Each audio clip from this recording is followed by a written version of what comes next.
श्री राधे राधे प्रिय मित्रों, आज हम शरद पूर्णिमा की व्रत कथा सुनेंगे।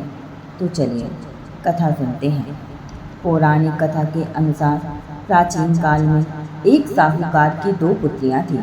साहूकार की दोनों पुत्रियां काफ़ी ज़्यादा धार्मिक थीं।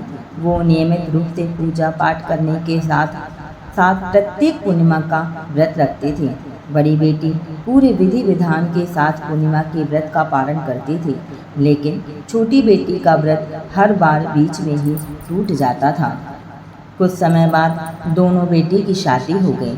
शादी के कुछ साल बाद बड़ी बेटी ने स्वस्थ संतान को जन्म दिया, लेकिन छोटी बेटी की संतान पैदा होने के बाद ही मर गई। छोटी बेटी की एक के बाद एक कई संतानें मरती चली गईं, जिसके बाद वो दुखी मन से एक दिन गांव के जाने माने पंडित के पास पहुंची।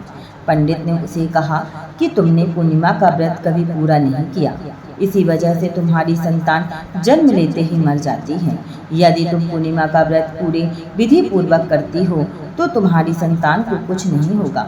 पंडित जी के कहने पर कई समय तक साहूकार की छोटी बेटी ने पूर्णिमा का व्रत रखा, जिसके बाद उसने एक लड़के को जन्म दिया, लेकिन वो भी कुछ दिनों में मर गया।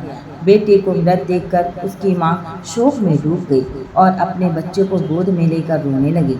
इतनी ही देर में उसकी बड़ी बहन वहां आ गई। जैसे ही बड़ी बहन का लहंगा बच्चे को छुआ तो वह रोने लगा।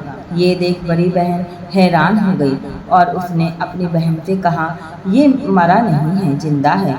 दूसरी बहन ने जवाब दिया, ये पहले से ही मरा हुआ था, ये तेरे भाग्य और तब से जीवित हुआ है।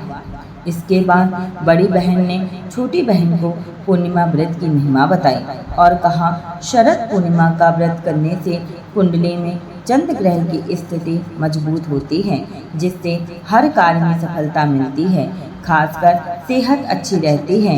इसी के बाद से लोग अपने और अपने परिवार वालों के अच्छे स्वास्थ्य के लिए शरद पूर्णिमा का व्रत रखते आ रहे हैं। लो जय माता दी।